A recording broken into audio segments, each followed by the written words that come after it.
Assalamualaikum warahmatullahi wabarakatuh. Perkenalkan, nama saya Yusran Latif dengan NIM G701221228. Di sini saya akan menjelaskan terkait farmakokinetik obat natrium diklofenak di dalam tubuh.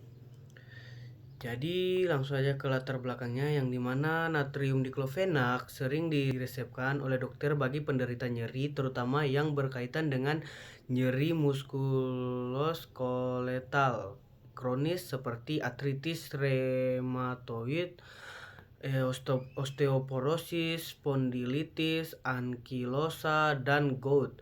Natrium diklofenak mampu menekan tanda-tanda dan gejala inflamasi karena natrium diklofenak cepat diserap setelah pemberian secara oral.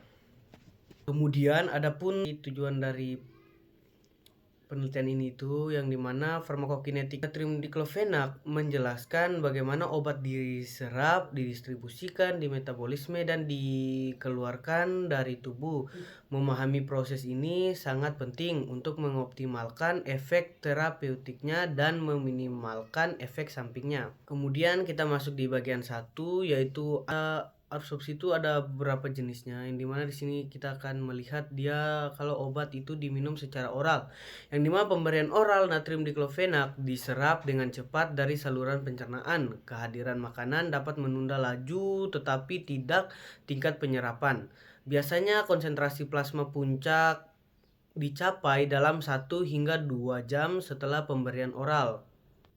Kemudian jika pada topikal, aplikasi topikal yaitu ketika dioleskan penyerapannya lebih lambat dan lebih sedikit daripada yang diamati dengan pemberian oral, sehingga menghasilkan konsentrasi lokal di tempat aplikasi dengan efek sistemik minimal. Kemudian yaitu distribusi, yang dimana pengikatan protein, yang dimana obat ini tuh sangat terikat pada protein, terutama pada albumin, dengan lebih dari 99% obat terikat pada protein plasma. Tingkat pengikatan protein yang tinggi ini dapat memengaruhi interaksi dengan obat lain. Kemudian ada volume distribusi, yang dimana diklofenak ini tuh didistribusikan secara luas ke seluruh tubuh. Obat ini memiliki volume distribusi yang relatif kecil, biasanya sekitar 0,1 hingga 0,2 liter per kilogram, yang menunjukkan bahwa obat tersebut terutama berada dalam cairan dan jaringan tubuh.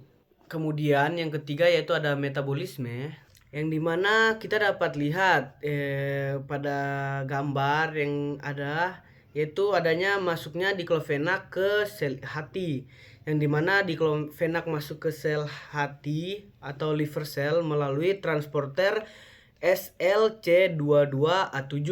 Kemudian metabolisme fase 1, yang dimana setelah masuk ke sel hati, diklofenak dimetabolisme oleh enzim CYP450 menghasilkan berbagai metabolit.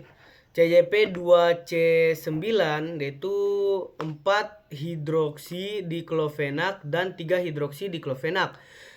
Kemudian CYP2C9 juga menghasilkan 4,5 dihidroksi diklofenak. Kemudian CYP2C8, CYP2C19, CYP3A4, CYP2B6, CYP2C18, dia itu menghasilkan 5 hidroksi diklofenak. Metabolit ini selanjutnya dapat mengalami reaksi redoks, yang dimana menghasilkan 5 hidroksi diklofenak benzoquinone yang bersifat reaktif dan toksik. Kemudian dia itu ada konjugasi atau fase 2 dan pembentukan metabolit glukuronida, yang dimana enzim UGT2B7 mengubah diklofenak menjadi diklofenak asil glukuronid, yaitu bentuk glukuronid yang larut dalam air. Kemudian adanya toksisitas, yang dimana diklofenak asis glukuronid ini dapat menyebabkan gastrointestinal toxicity yang dikirim kembali ke saluran cerna melalui transporter ABCC3. Kemudian dapat juga menyebabkan hepatotoksisitas karena membentuk protein ikatan kovalen dengan protein hati. Kemudian ada detoksifikasi atau metabolit toksik seperti 5-hidroksidiklofenak benzoquinin dapat didetoksifikasi oleh enzim GSTA1, GSTM1, GSTP1. Dia itu yang dimana dia akan mendapatkan transfer glutathione. Kemudian ada NQO1 yaitu enzim redox. Kemudian ada molekul glutathione yaitu mengikat metabolit toksik, mencegah kerusakan sel. Kemudian ada transport dan eliminasi. Yang dimana yang pertama ada di sel hati, ABCC2 dan ABCG2 menyalurkan metabolit ke empedu atau bile, yang dimana eliminasi ke usus jadinya. Kemudian di sel ginjal yaitu adanya SLC22A6, SLC22A8, SLC22A11, yaitu transporter yang menangkap metabolit dari darah. Kemudian adanya ABC2 dan ABCG2 menyalurkan metabolit ke urin, kemudian dieliminasi melalui ginjal. Kemudian adapun peran transporter tambahan seperti SLC01B1 dan SLC01B3, dia itu mengangkut glukuronida kembali ke hati atau reuptake terkait sirkulasi enterohepatik.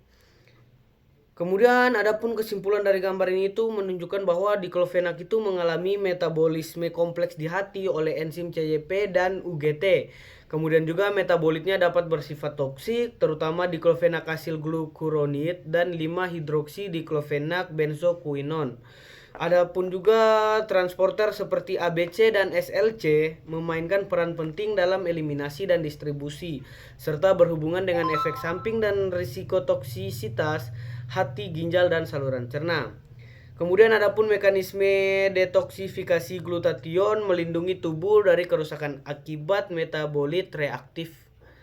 Nah, kemudian ada ekskresi yang dimana rute ekskresi dari diklofenak dan metabolitnya diekskresikan melalui ginjal dan empedu. Sekitar 65% dari dosis yang diberikan diekskresikan dalam rute urin, terutama sebagai konjugat glukuronid, dan sekitar 35% waktu parunya pun, yaitu waktu paru dieliminasi diklofenak itu berkisar antara 1 hingga 2 jam, yang relatif singkat dibandingkan dengan NSAID lainnya. Waktu paru yang pendek ini memerlukan beberapa dosis harian untuk efek yang berkelanjutan dalam kondisi kronis. Kemudian yang kelima itu ada interaksi, yang dimana ini dapat meningkatkan peningkatan risiko ulserasi atau pendarahan dengan antiplatelet seperti aspirin, antikoagulan misalnya warfarin, kortikosteroid sistemik yaitu SSRI.